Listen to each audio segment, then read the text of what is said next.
నమస్తే, welcome to star TV.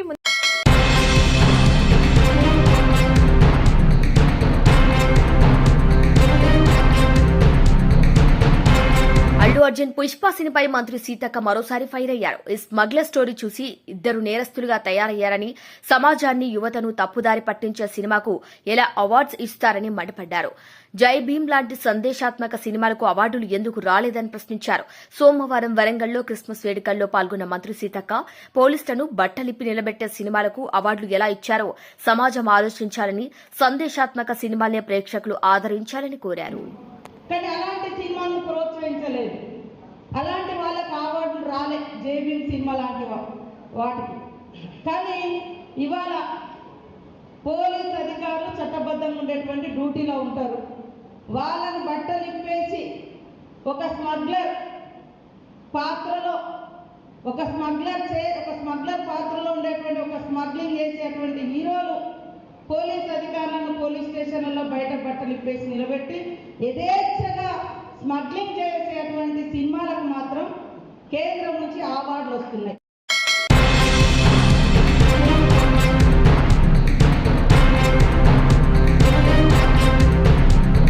Srirampur area ప్రగతి స్టేడియంలో సింగరేణి ఆవిర్భావ దినోత్సవ వేడుకలు అట్టహాసంగా ప్రారంభమయ్యాయి. ఈ సందర్భంగా శ్రీరాంపూర్ ఏరియా జీఎం సూర్యనారాయణ సింగరేణి జెండాను ఆవిష్కరించి వేడుకలను ప్రారంభించారు. సింగరేణి డే సందర్భంగా స్టేడియంలో ఏర్పాటు చేసిన వివిధ స్టాళ్లను జీఎం అతిథులు, గుర్తింపు సంఘం నాయకులు ప్రారంభించారు. అంతకుముందు సింగరేణి రెస్క్యూ టీం సిబ్బంది జీఎం సూర్యనారాయణకు, అతిథులకు ఘన స్వాగతం పలికారు. ఈ కార్యక్రమంలో గుర్తింపు సంఘం నాయకులు, సింగరేణి సేవా సమితి ఏరియా సభ్యులు, వివిధ విభాగాలకు చెందిన ఉద్యోగులు తదితరులు పాల్గొన్నారు.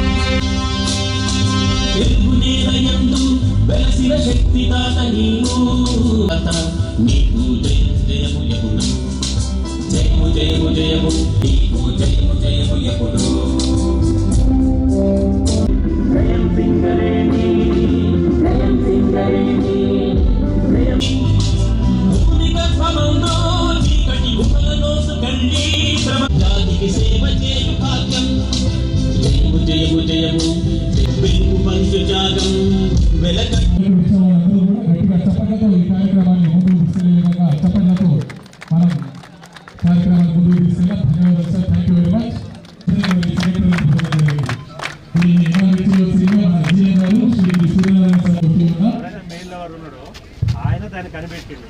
ఆ పేరు అని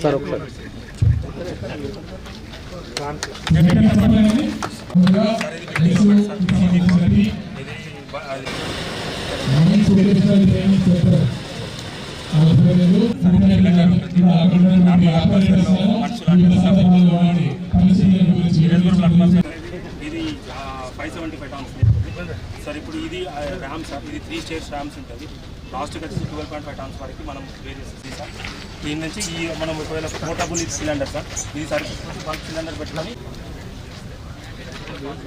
ప్రెజర్ ఆపండి సార్. ఇంతకుముందు normal pressure either negative sir. చూడండి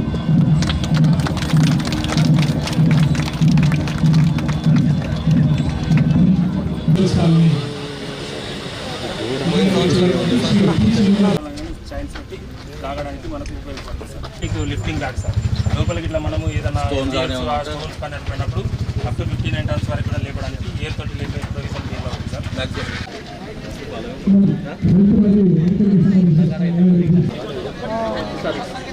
ప్రొవిజన్ అవుతుంది సార్.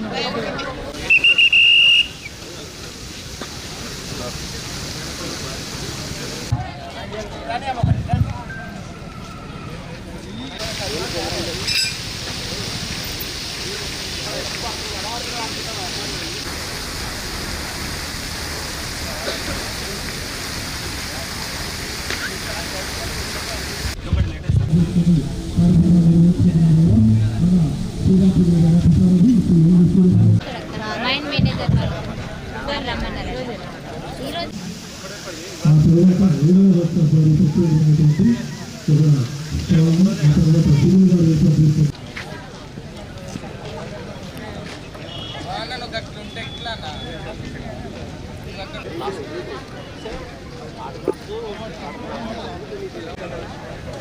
స్టాల్స్ నిర్వహణకి మన ముఖ్య అతిథులు వచ్చినప్పుడు వారిని సాధారణంగా స్వాగతం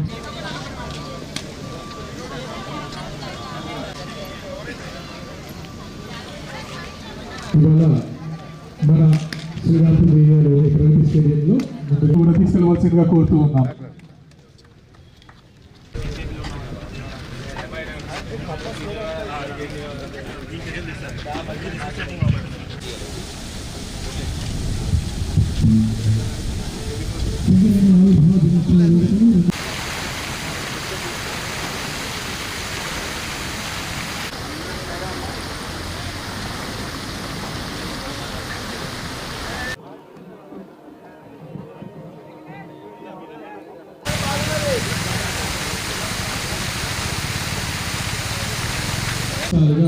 రెస్క్యూకి సంబంధించిన స్థాయిని జనరల్ మేనేజర్ గారు ముందుగా ఇనాగరేట్ చేయడం జరుగుతుంది. మన సింగరేణి సంస్థ చాలా చారిత్రాత్మక నేపథ్యం కలిగిన సంస్థ.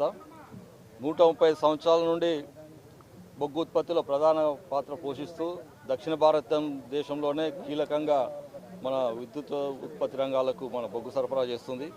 ఇటువంటి సంస్థలో తరతరాలుగా పనిచేస్తూ సంస్థ అభివృద్ధికి తోడ్పడుతున్నటువంటి ప్రతి ఒక్కరికి కూడా ధన్యవాదాలు తెలియజేస్తున్నాము. అందరికీ తెలుసు, మనం పాతకాలంలో బొగ్గు ఉత్పత్తి చేయాలంటే చాలా కష్టతరమైనటువంటి పరిస్థితుల్లో పనిచేసేవాళ్ళం. అటువంటిది ఇప్పుడు ఆధునిక సాంకేతికతను మనం అవలంబించుకుంటూ ఇప్పుడున్నటువంటి బొగ్గు ఉత్పత్తిలో మనం యాంత్రీకరణ కానీ మిగిలిన సేఫ్టీలో కానీ కావాల్సిన పరికరాలను మనం సమకూర్చుకొని చాలా రక్షణతోటి మనం ఉత్పత్తి సాధించే టెక్నాలజీ ఉంది. అదేవిధంగా ప్రపంచ స్థాయిలో ఎటువంటి సాంకేతికత ఉన్నా కానీ అది ముందుగా భారతదేశంలో మనము ప్రవేశపెట్టాలంటే అది భారతదేశంలోనే సింగరేణి సంస్థలో దీన్ని సమర్థవంతంగా పనిచేస్తారని చెప్పే ఉద్దేశంతో విదేశీ సంస్థలు కూడా ముఖ్యంగా సింగరేణిలోనే ఏదైనా కొత్తగా వచ్చినటువంటి టెక్నాలజీ ఇంట్రొడ్యూస్ చేస్తున్నాయి. వాటిని తెలుసుకొని వాటి మీద నైపుణ్యాన్ని సంపాదించి మన ఉద్యోగస్తులు కూడా సంస్థలో యాంత్రీకరణకు పాటుపడుతూ ఉత్పత్తి లక్ష్యాలు కూడా ఎప్పటికప్పుడు పెంపొందించుకుంటూ ఈ 130 సంవత్సరాల సంస్థ కలిగిన మన చరిత్ర కలిగిన సింగరేణి సంస్థను ఇంకా భావితరాలకు కూడా మంచిగా ఇంకొక 100 సంవత్సరాలు దీన్ని ఇలాగే అభివృద్ధి పరుస్తూ అందించాలని చెప్పి కోరుకుంటున్నాను. ఒక బొగ్గు ఉత్పత్తి రంగంలోనే కాకుండా మిగిలిన రంగాలకు కూడా విస్తరిస్తున్నాము. దాంట్లో ప్రత్యేకించి మనం విద్యుత్ ఉత్పత్తి రంగం, అలాగే సోలార్ విద్యుత్ శక్తి, అలాగే మిగిలిన పంప్ స్టోరేజ్ పవర్ ప్లాంట్స్, మిగిలిన రంగాల్లో కూడా విస్తరిస్తూ సింగరేణి సంస్థ ఒరిస్సాలోని నైనిగన్లో కూడా ఉత్పత్తిని ప్రారంభించబోతుంది జనవరి నుండి. సో ఇటువంటి సంస్థ ఇంకా విస్తరించి మన తెలంగాణలో కాకుండా దేశంలోనే ప్రముఖ స్థానంలో నిలబెట్టాలంటే ప్రతి ఒక్కరి యొక్క వారి యొక్క బాధ్యత కూడా నిర్వహించాల్సిన అవసరం ఉంది. ఇది మన సంస్థ సిఎన్ఎండి గారు శ్రీ ఎన్ బలరాం గారు వారు చేపట్టినటువంటి పథకాల ద్వారా సింగరేణి సంస్థ ఇంకా ముందుకు వెళ్తుంది. అదేవిధంగా మన ఉద్యోగస్తులకు అందించినటువంటి వెల్ఫేర్ సౌకర్యాలు కూడా మీ అందరికీ తెలిసే ఉంటాయి. సో సంస్థ దేశంలోనే అత్యుత్తమైనటువంటి వెల్ఫేర్ మెజర్స్ అందిస్తుంది. తద్వారా సింగరేణిలో మనము ఉద్యోగం చేయాలంటే అదొక గర్వకారణంగా ఉంది. సో దీన్ని అందరూ కూడా గమనించి ప్రతి ఒక్కరు కూడా సంస్థ అభివృద్ధిలో, తద్వారా మన తెలంగాణ రాష్ట్ర అభివృద్ధిలో, అలాగే దేశాభివృద్ధిలో అందరూ కూడా పునరంకితం కావాలని చెప్పి కోరుకుంటూ అందరికీ మరొకసారి ప్రతి ఒక్కరికి అలాగే వారి కుటుంబ సభ్యులందరికీ కూడా సింగరేణి ఆవిర్భావ దినోత్సవ శుభాకాంక్షలు.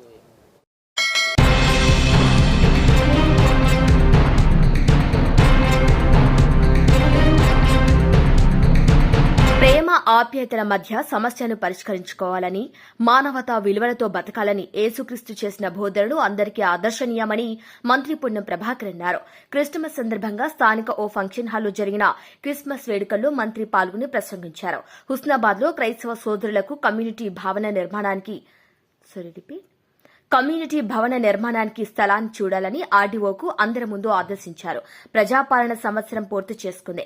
భగవంతుని ఆశీస్సులతో రాబోయే 4 సంవత్సరాలు మెరుగైన పాలన అందించేలా శక్తి సామర్థ్యాలు ప్రసాదించాలని ఆ యేసుక్రీస్తుని వేడుకుంటున్నారని మంత్రి తెలిపారు. సోదరులందరూ కూడా హృదయపూర్వకంగా నమస్కారం. అందరికీ క్రిస్మస్ శుభాకాంక్షలు. మీ అందరి ఆశీర్వచనంతో, ప్రార్థనతోటి, నియంతృత్వానికి వ్యతిరేకంగా ప్రజాపాలన రావాలని కోరుకున్నాను కాబట్టి పాలన వచ్చింది. 1 సంవత్సరం పూర్తి చేసుకున్న సందర్భంగా మీ అందరి దీవెనలను అడుగుతూ భవిష్యత్తులో కూడా 4 సంవత్సరాలు ప్రజా సమస్యలకు సంబంధించి పరిష్కరించడానికి, ప్రజా సమస్యలన్నీ ఏమీ లేకుండా ఉండే విధంగా ప్రభుత్వానికి దీవెనలు, ప్రార్థనలు చేసి ఆశీర్వచనం చేయాలని కోరుకుంటూ పెద్దలు చెప్పినట్టుగా తప్పకుండా ఇప్పుడే ఆర్డీఓ గారితో మాట్లాడినాం. మీరు కూడా రాత్రిగా బాత్గా అని ఇలా చెప్పి మళ్ళా దాని తర్వాత ఇప్పుడు అడగకపోతే ఇబ్బంది అయితే స్థానికంగా చాలా మంది ప్రజాప్రతినిధులు ఉన్నారు. వాళ్ళందరినీ తీసుకెళ్ళి ఆర్డీఓ గారు విజ్ఞప్తి చేస్తా ఉన్నాం, ఇక్కడనే సూచిస్తా ఉన్నాం. వెంటనే ఆ స్థలాన్ని ఒకటి ఐడెంటిఫై చేసి వాళ్ళకి ఇచ్చే విధంగా తొందరలో దానికి ఎక్కడ ఎవరు కూడా వ్యతిరేకం కాదు. ఇప్పటికే మనం ట్రైబ్స్కి ఇచ్చినాం, మిగతా అన్ని కులాల వాళ్ళకి ఎక్కడ ఇస్తా ఉన్నాం. కాబట్టి హైదరాబాద్ లో కూడా ఉన్నది కాబట్టి దానికి సంబంధించి ఇక్కడ హుస్నాబాద్ ఏ విధంగా మీ అందరి గౌరవాన్ని పెంచే విధంగా ఆ కార్యక్రమం తీసుకుంటామనే మాట మనవి చేస్తూ, తప్పకుండా మత విశ్వాసం, యేసు ప్రభు యొక్క ఆలోచన విధానం నిత్య నూతనంలో 2000 సంవత్సరాల కింద జన్మించినప్పటికీ కూడా ఇప్పుడు కూడా వారి యొక్క ఆలోచన విధానాన్ని మనందరం కూడా తీసుకొని ముందుకు పోతా ఉన్నాం. ఒకరు మానవ సేవ మాధవ సేవ అంటారు, సర్వేజన సుఖినోభవ అంటాం, లేకపోతే ప్రభు అందరినీ సేవించమని చెప్తాడు. ఈ విధంగా భావనలు, ఆలోచన, మాట వేరు కావచ్చు, కానీ అందరూ కూడా ఒక మానవిక స్వభావంతో మానవీయ విలువలతోటి కలిసి ఉండి ప్రేమ ఆప్యాయతల మధ్య బతకాలే. ఘర్షణ లేదా ఇతరత్ర మాటల ద్వారా సాధించేది ఏమీ లేదు. ఏ పెద్ద కఠినమైన లేదా జటిలమైన అంశం ఉంటే కూడా అది చర్చల ద్వారా, పరిష్కారం ద్వారా, ప్రేమ ఆప్యాయతల మధ్య పరిష్కరింపబడితే అది ముందుకు కొనసాగుతుంది. ఘర్షణల ద్వారా సాధించుకొని పరిష్కరించుకున్న ఏ సమస్య కూడా మళ్ళీ ముందుకు వచ్చి మళ్ళీ ఒక సమస్యగా మారింది తప్ప, సమస్య పరిష్కారం కావాలంటే చర్చలు, ప్రేమ ఆప్యాయతల మధ్యనే పరిష్కరించాలనేటువంటి విధంగా మనం అందరం కూడా విశ్వసించేటువంటి ఒక నీతి బోధనలు చేసిన సందర్భంగా మనం ఈరోజు జ్ఞాపకం చేసుకొని ఆ దిశగా మనం పోవాలని ఆలోచిస్తూ ఈరోజు క్రిస్మస్ యొక్క వేడుకల్ని ఈ సందర్భంగా జరుపుకుంటున్న ప్రభుత్వము, గౌరవ ముఖ్యమంత్రి రేవంత్ రెడ్డి గారు, మిగతా ప్రభుత్వ అధికారులు అందరూ కూడా ఆలోచనతోటి అందరం కూడా బాగుండాలి, అభివృద్ధి జరగాలి, ప్రజల జీవితాల్లో మార్పు రావాలి, వారికి సంబంధించి సుఖ సంతోషాలతో ఉండాలనేటువంటి ఆకాంక్షకు అనుగుణంగా మీరు కూడా ఆ రీతిలో ప్రభుత్వానికి జీవన చేయాలని కోరుకుంటూ అందరూ నమస్కారం చెప్తూ సెలవు తీసుకుంటాం.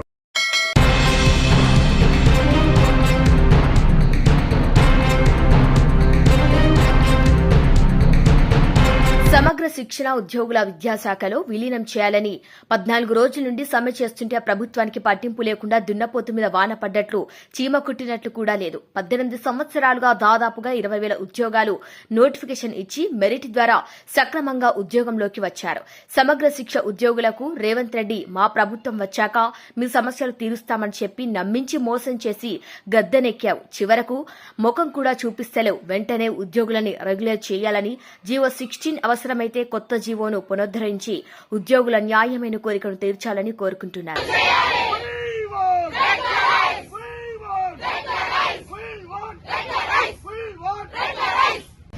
విద్యాశాఖలో సమగ్ర శిక్షా ఉద్యోగులను విలీనం చేయాలని చెప్పేసి దరిదాపుగా 15 రోజుల నుంచి వెళ్ళి వాళ్ళు సమ్మె చేస్తుంటే ఈ ప్రభుత్వానికి చీమ కుట్టినట్లు లేదు, ఉల్పు పలుకు లేదు, దున్నపోతు మీద వర్షం పడ్డట్టే ఉన్నది. అసెంబ్లీలో కూడా మేము ప్రస్తావించి చెప్పినాం, విద్యాశాఖ మంత్రి లేడు, మిగతా సెక్రటరీలకు అర్థం కాదు. ఇవాళ ఆనాడు జీవో 16 ద్వారా గత 10 సంవత్సరంలో తెలంగాణ వచ్చిన తర్వాత ఒక్కొక్కరు రెగ్యులరైజ్ చేసుకుంటున్నాం. ఇవాళ రెగ్యులరైజ్ చేసుకోవడానికి దరిదాపుగా 20,000 మంది ఉద్యోగులు 18 సంవత్సరాల నుంచి వాళ్ళు నోటిఫికేషన్ ఇచ్చి మెరిట్ లో వాళ్ళ యొక్క మెరిట్ ను చూసి రూల్ ఆఫ్ రిజర్వేషన్ ని పాటించి ఆ తర్వాతనే వాళ్ళు ఉద్యోగంలోకి ఎక్కింది. మరి ఇవాళ వాళ్ళు చేసిన పాపం ఏంటి? నువ్వు నోటిఫికేషన్ ఇస్తువి, నువ్వే మెరిట్ చూస్తువి, రిజర్వేషన్ ఉందంటే అన్నీ ఉండే. మరి వాళ్ళతో పాటు ఉద్యోగంలోకి వచ్చిన వాళ్ళు ఇవాళ 60,000, 70,000, ₹1,00,000 వీళ్ళకంటే పని తక్కువనే చేస్తారు. ఇవాళ మన యొక్క రాజ్యాంగంలోనే చెప్తున్నారు సమాన పనికి సమాన వేతనం ఉండాలని. ఇందులో దరిదాపుగా 80% మహిళలు ఉండడం, అందులో నిరుపేదలు, దళితులు కావచ్చు, గిరిజనులు కావచ్చు, బహుజనులు కావచ్చు, దరిదాపుగా 90% మంది ఉన్నారు. వాళ్ళ యొక్క న్యాయమైన కోరికను కొద్ది మేరకు ఆనాడు ప్రభుత్వాలు కొంతవరకు తీర్చడానికి ప్రయత్నం చేసిన జీవో 16 ఇచ్చి కొద్ది మందిని రెగ్యులరైజ్ చేసుకున్న, అది విద్యాశాఖ కావచ్చు, ఆరోగ్య శాఖ కావచ్చు, లేక ఎలక్ట్రిసిటీ డిపార్ట్మెంట్ కావచ్చు కొంత జరిగింది. కానీ ఈ ఎస్ఎస్ఏ సంబంధించిన వాళ్ళది పెండింగ్ ఉన్నది. దాన్ని ఇవాళ విద్యాశాఖ మంత్రిగా ఉన్న ముఖ్యమంత్రి, అదేవిధంగా ఇతరుల మంత్రులు ఇవాళ మంత్రి పదవిలో చేపట్టిన ఇంతకుముందు ఎమ్మెల్యేలుగా ఉన్న కోమటిరెడ్డి వెంకటరెడ్డి కావచ్చు, బట్టి విక్రమార్క కావచ్చు, సీతక్క కావచ్చు, మీ సమస్య తీరుస్తాం, టీఆర్ఎస్ ప్రభుత్వం తీర్చలేదని చెప్పి ఆనాడు చెప్పిండ్రు. మరి ఇవాళ వాళ్ళు 15 రోజులు అయితే కనీసం వినట్లేదు ఎందుకు? వాళ్ళకి చెప్పి ఈ సమయంలో చేస్తాం, ఇంతమందిని చేస్తాం, ఈ పోస్ట్ ఇట్లున్నాయని చెప్పి చెప్పొచ్చు కదా. వినడానికి సిద్ధం లేవు. మరి ఆనాడు ఎందుకు? వాళ్ళకి చెప్తివి, నమ్మిస్తువి, విశ్వాసం కల్పిస్తువి, ఓట్లేపిస్తువి, గద్దెనెక్కుతివి, చివరికి మొహం చూపించకపోతే. నీకు చిత్తశుద్ధి ఉన్నట్లయితే ముఖ్యమంత్రిని డిమాండ్ చేస్తున్నా, మా జనగామలో ఉన్న బిడ్డలందరూ కూడా ఇవాళ ఇదంతా ఉద్యమాలకు పురిటిగడ్డ. ఖచ్చితంగా ఒకసారి ఎత్తుకుంటే మళ్ళీ జెండా దించారు. వాళ్ళు వేసిన ట్రెండ్ కూడా దించమని చెప్పి క్లియర్ గా చెప్తున్నారు. కాబట్టి వాళ్ళు ఖచ్చితంగా 15 రోజుల నుంచి చేస్తున్న ఈ న్యాయబద్దమైన సమ్మె రెగ్యులరైజ్ చేయాలని, ఆ జీవో 16ని పునరుద్ధరించాలి. మరో జీవో 16 కాకపోతే ఇంకో జీవో తీసుకురావాలి. వాళ్ళందరూ కూడా క్రమ పద్ధతిలో ఎక్కడెక్కడైతే ఏ విధంగా చేయొచ్చో వాళ్ళందరినీ కూడా చేయాలని చెప్పేసి మేము డిమాండ్ చేస్తూ వారికి సంఘీభావంగా ఇంతకుముందు కూడా ఉన్నాం. అసెంబ్లీలో, కౌన్సిల్లో లేవనెత్తే ప్రయత్నం చేసినాం. మేము ఇవాళ కూడా వాళ్ళందరి తరఫున వాళ్ళ పోరాటంలో మద్దతు తెలియజేస్తూ, సంఘీభావం తెలియజేస్తూ న్యాయమైన ఈ కోరికను తీర్చాలని చెప్పేసి ఈ ప్రభుత్వాన్ని కోరుతున్నాను.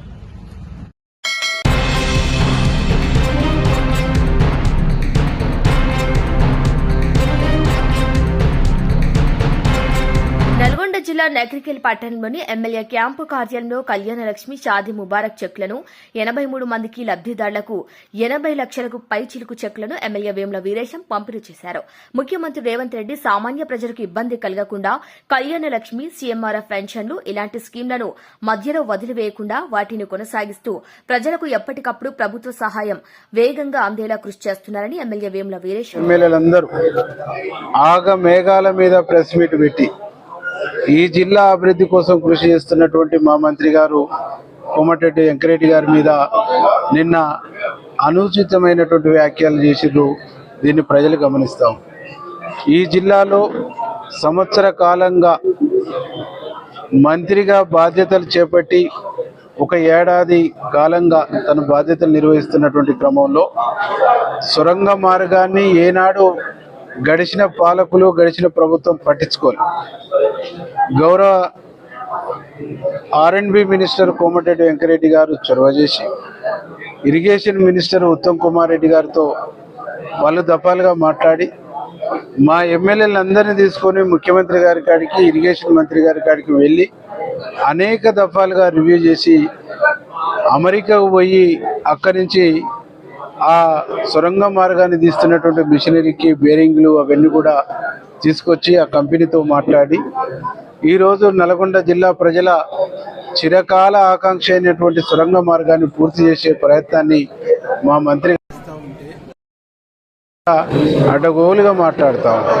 ప్రజలు దీన్ని గమనించాలని చెప్పేసి మేము విజ్ఞప్తి చేస్తాం. దీంతో పాటు బ్రాహ్మణ వెల్లాంల ప్రాజెక్టును వేగంగా పూర్తి చేసి ఫస్ట్ దఫాగా 50,000 ఎకరాలకు నీళ్లు ఇవ్వాలంటే 100 కోట్ల పైచిలకు నిధులు అవసరం ఉంటాయని చెప్పేసి ముఖ్యమంత్రి గారితో మాట్లాడి, ఇరిగేషన్ శాఖ మంత్రితో మాట్లాడి ముఖ్యమంత్రిని తీసుకొచ్చి ఆ కెనాల్స్కు కొబ్బరికాయ కొట్టించేసి ఈరోజు మేము బ్రాహ్మణ వెల్లాంని ఒక కమిట్మెంట్తో పనిచేస్తా ఉన్నాం. చెరువులో నీళ్లు నింపినాం, గ్రౌండ్ వాటర్ను పెంచినాం. దీన్ని కూడా జీర్ణించుకోలేని పరిస్థితి, దీన్ని కూడా చూడలేనటువంటి పరిస్థితి. కళ్ళున్న కబోదుల్లాగా బీఆర్ఎస్ వాళ్ళు వ్యవహరిస్తారు. పిల్లాయిపల్లి, ధర్మారెడ్డి, పునాది గాని కాలువలకు గడిచిన ప్రభుత్వంలో గడిచిన పాలకులు, గత పాలకులు కాంట్రాక్టులు వాళ్ళ అనుచరులకు ఇచ్చుకొని, కాంట్రాక్టర్ని వాళ్ళ అనుచరులకు వాళ్ళ బినాములకు ఇచ్చుకొని ఆ కాలువ పనులు సక్రమంగా చేయక పూర్తిగా కాలువల్ని ధ్వంసం చేస్తే మా ముఖ్యమంత్రి గారు రేవంత్ రెడ్డి గారు భువనగిరికి వచ్చినటువంటి సందర్భంలో, మొన్న మూసిని సందర్శించినటువంటి సందర్భంలో పిల్లాయిపల్లి, ధర్మారెడ్డి, పునాది గాని, ఆసిఫ్ నగర్ కాలువలు, పాత మూసి మీద ఉన్నటువంటి అన్ని కెనాల్ని పూర్తి చేసే బాధ్యత నాది అని చెప్పేసి ఈరోజు ధర్మారెడ్డికి 129 కోట్లు, పిల్లాయిపల్లికి 95 కోట్లు, అట్లాగే పునాది కాని కాలువకు నిధులిచ్చి టెండర్ అయ్యి ఈరోజు ఇంత వేగంగా మా ప్రభుత్వం పనిచేస్తూ ఉంటే, ఇంత వేగంగా ఇరిగేషన్ రంగాన్ని ముందుకు తీసుకుపోయేటువంటి ప్రయత్నాన్ని మా మంత్రి గారు కోమటిరెడ్డి వెంకరెడ్డి గారు చేస్తూ ఉంటే, ఓడిపోయిన బీఆర్ఎస్ ఎమ్మెల్యేలు అందరూ కూడా అందరికి ఒకేసారి పూనకం వచ్చినట్టుగా నిన్న ఎవరి నోటికి వచ్చినట్టు వాళ్ళు మాట్లాడుతున్నారు, ఎవరు నోటికి వచ్చినట్టు వాళ్ళు మాట్లాడేటువంటి విధానాన్ని ప్రజలు గమనించాలని చెప్పేసి ఈ సందర్భంగా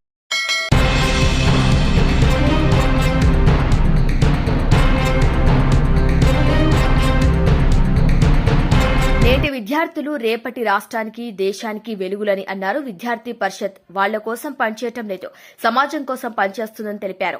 వ్యక్తి నిర్మాణం ద్వారానే జాతీయ పునర్నిర్మాణం జరుగుతుంది, అందుకే ఏబీవీపీ పనిచేస్తుందని అన్నారు. మానసిక పరివర్తన ముఖ్యమని, అది ఏబీవీపీ ముఖ్య ఉద్దేశమన్నారు. దేశం కోసం పనిచేసేదే సంస్థ ఉంది అంటే అది కేవలం ఏబీవీపీ అని అది కేవలం ఏబీవీపీ అని మాత్రమే కొనియాడారు. కొన్ని వందల సంవత్సరాలు పరాయి పాలనలో ఉండి దేశంను సాధించుకుంది అంటే అది దేశభక్తితోనే సాధ్యమైందని అన్నారు.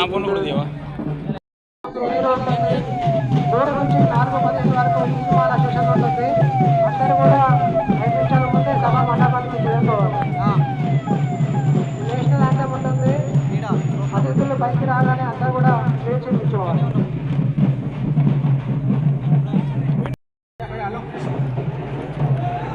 వేదికపైకి రావాల్సిందిగా మాననీయ రాష్ట్ర గవర్నర్ జిష్ణుదేవ్ వర్మ గారిని, అలాగే మాననీయ ఆశిష్ చౌహాన్ గారు, శ్రావణ సమితి అధ్యక్షులు తాటిపల్లి అశోక్ కుమార్ గారు, మాతాకి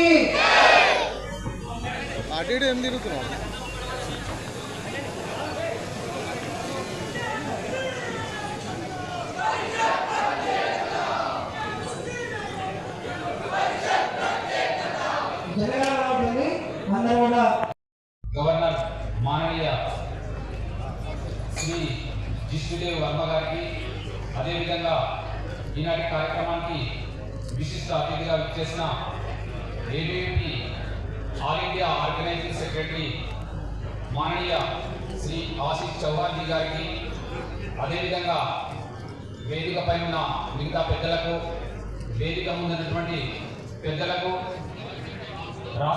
మాననీయ శ్రీ జిష్ణుదేవ్ వర్మ గారు ప్రథమ పౌరుడిగా మాననీయ గవర్నర్గా బాధ్యత నిర్వర్తిస్తున్నారు. వీరికి పుష్పగుచ్చం మరియు జ్ఞాపకతో సత్కరించవలసి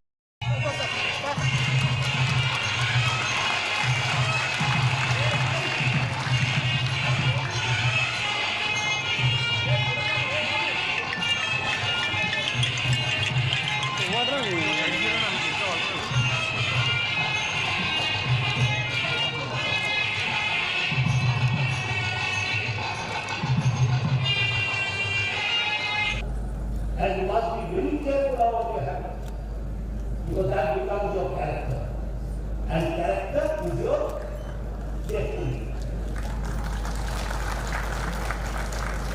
Whatever your character is, that is your destiny. Whether you will be successful or you will not be successful depends on your character. And Akhil Bharatiya Vidyarthi Parishad is that organization that seeks to bring the national character.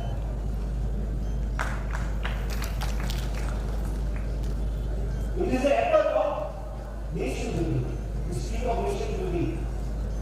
What is nation building? All buildings are not nation building. Only roads are not nation building. Nation is built through citizens, and citizens build character. So Vidyarthi Parishad always said, be a doctor, be an engineer, be a political leader, be an industrial leader, but a leader with character. A character that will serve Bharat Mata. A life that will be in the service of the Rashtra. As Swami Vivekananda often used to say, what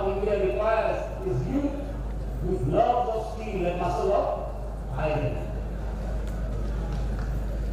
So we require you with strong character. As your leader was saying, because the work of Punarnirman or reconstruction is not an easy task. Our Rashtra has been plundered, many things have been stolen by Pathan, Mughals, and then came the British. So 700 years by these plunderers and 200 years by the British. But Bharat was never defeated. It was rooted but never defeated. Because our value system is so strong.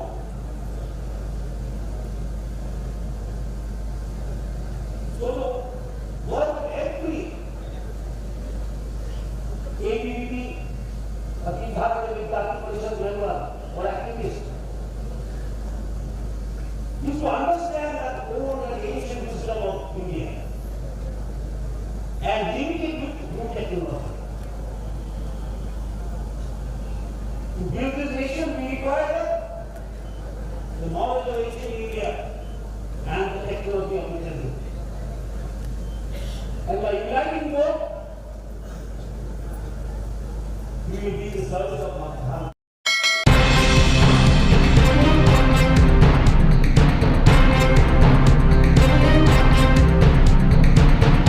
గోదారమ్మ గలగలలు, పక్షుల కిలకిల రాగాలు, ఆహ్లాదపరిచే దట్టమైన అడవితో కూడిన పచ్చని కొండపై కొలువుదీరిన భైరవస్వామి భక్తుల కొంగు బంగారంగా బాసిల్లుతున్నాడు. బాధలను తొలగించి కోరుకున్న మొక్కులను నెరవేర్చే స్వామిగా పేరుగాంచి భక్తుల నుంచి విశేష పూజలు అందుకుంటున్నాడు. సాధారణ భక్తుల మొదలు ప్రముఖుల వరకు భైరవ కోనను సందర్శించి స్వామివారి ఆశీస్సులను పొందేందుకు వరుస కడుతున్నారు. కోటపల్లి మండలం పార్పల్లి సమీపంలోని భైరవ కోనపై వెలిసిన భైరవస్వామి ఉత్సవాలు ఘనంగా జరిగాయి.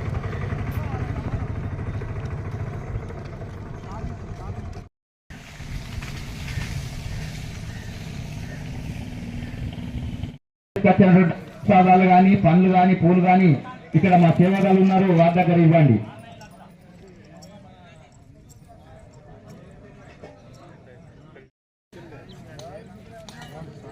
ఇప్పుడు పూజా కార్యక్రమం ప్రారంభమవుతుంది. ఆ తర్వాత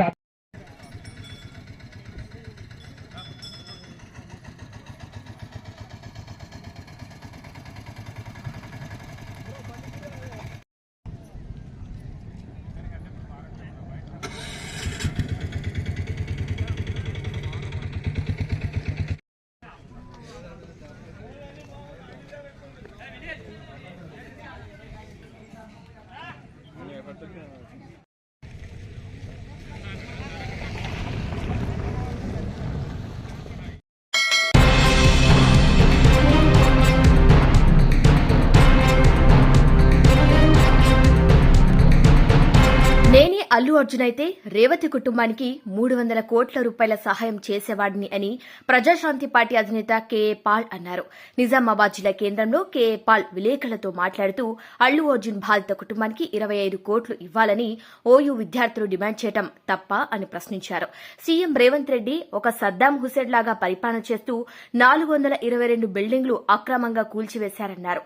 సీఎం తన తమ్ముడు బిల్డింగ్ ఎందుకు కూల్చలేదు, నాగార్జున బిల్డింగ్ ఎందుకు కూల్చారు, సమాధానం చెప్పాలన్నారు.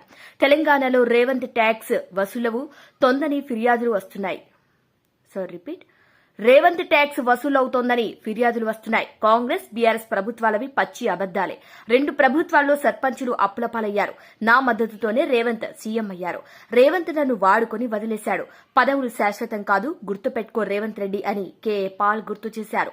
గ్రామ పాలన కోసం నా పర్యటనలు మే 10లోపు 100 గ్రామాలను అభివృద్ది చేసి చూపిస్తారు.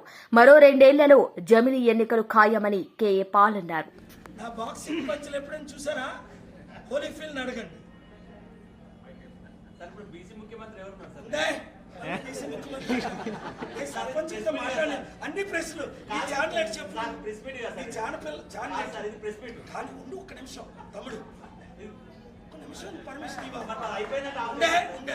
వాళ్ళు రెస్పాండ్ అవ్వాలా లేదా? మీడియాలోనే లైవ్ మాట్లాడాలి, మీరు లైవ్ ఇచ్చేయాలా? మనం అందరం ఒకటే. నేను కేఏ పాలే సీఎం ఉండే అంటే మళ్ళా రేవంత్ రెడ్డి 5 సంవత్సరాలు కంటిన్యూ అవ్వాలని నా కోరిక. ఎప్పుడు జనవరి 30 పరేడ్ గ్రౌండ్స్ లో మీటింగ్ పెడితే, పెట్టకపోతే చూస్తా ఏమవుతుంది అన్న.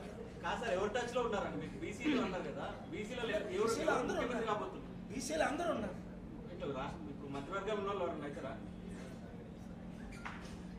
నువ్వేం గొడవ పెడదావునా? ఏ మీడియా ఏ మీడియా అలా కాదు, ఏదో చెప్పు పర్వాలేదు. నేను కేఎఫ్ మీడియా పేరు చెప్పు. అబ్బా చెప్పవే, ఆ చౌదరి గారికి చెప్పి ఇలాంటి తెలివైన ప్రమోట్ చేసి పడేయాల. రాజశేఖర్ చెప్పి సీరియస్.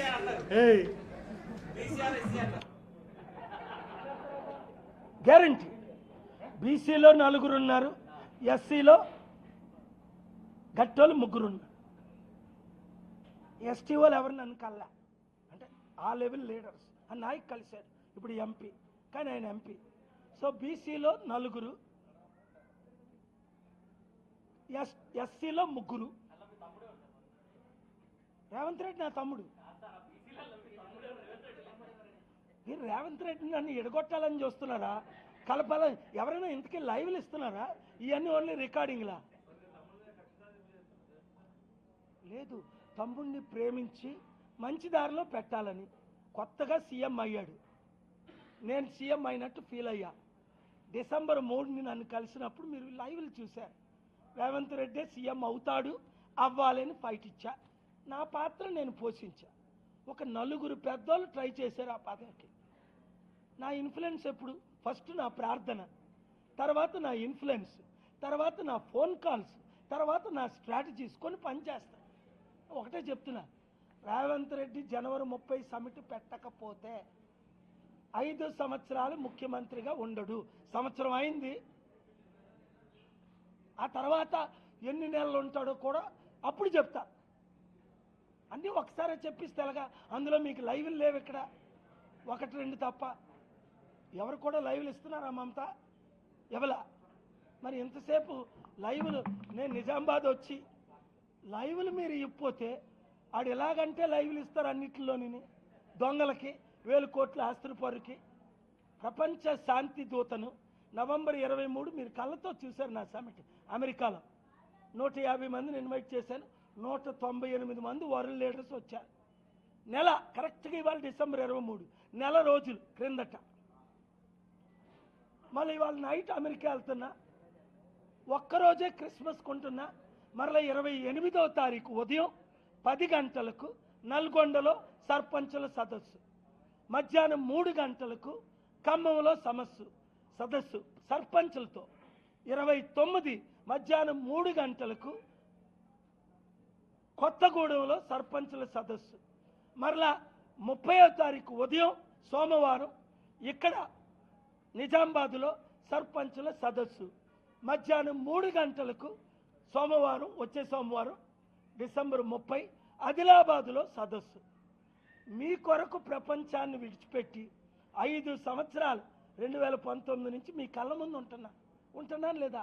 అప్పుడేమనేవారు ఎలక్షన్ ముందు వస్తున్నారని, ఇప్పుడేమంటారు రోజు ప్రెస్ మీట్లు పెడుతున్నారని. అప్పుడేమనేవారు పాలుగారు ఎవరికి మద్దతు ఇస్తే వాళ్ళని, ఇప్పుడేమంటారు రెడ్లే వెళ్ళాలని. అది అవినీతి కాదా? 5% ఉన్న రెడ్లు 12 సంవత్సరాలు వెళ్ళడం అవినీతి కాదా? 60% ఉన్న బీసీ నేనెందుకు ముఖ్యమంత్రి కాకూడదు? ఆర్ కృష్ణ ఎలాగవలేడు, బీజేపీకి అమ్ముడుపోయాడు. ఇంకా నేనున్నాను కదా, నాకంటే ఒక బీసీ నాయకుడు పెద్దోడు ఉన్నాడా? అందరూ నాకే మద్దతు ఇస్తున్నారు. పేర్లు కూడా చెప్పాలా? కాంగ్రెస్లో ఉన్న బీసీలు కూడా, అన్నా మీరు ఇలా కంటిన్యూ అయితే నెక్స్ట్ ఎలక్షన్ మీరే ముఖ్యమంత్రి, 2 ఇయర్స్లో ఎలక్షను. అరే బాబు, నేను ముఖ్యమంత్రి అయితే రాష్ట్రం బాగుపడుతుంది, ప్రధానమంత్రి అయితే దేశం బాగుపడుతుంది. అడుక్కుని తినాలంటే, ఆత్మహత్యలు చేసుకోవాలంటే ఇప్పుడు ఉన్న వాళ్ళకి ఓట్లేయండి. 8 లక్షల కోట్ల అప్పు ఇప్పుడు తెలంగాణ. కేసీఆర్ 7 లక్షల కోట్లు, రేవంత్ రెడ్డి 1 లక్ష కోట్లు. చంద్రబాబు నాయుడు జగన్మోహన్ రెడ్డి 13 లక్షల కోట్లు అప్పు. ఇవి వాళ్ళ bulletin updates. Keep watching star TV.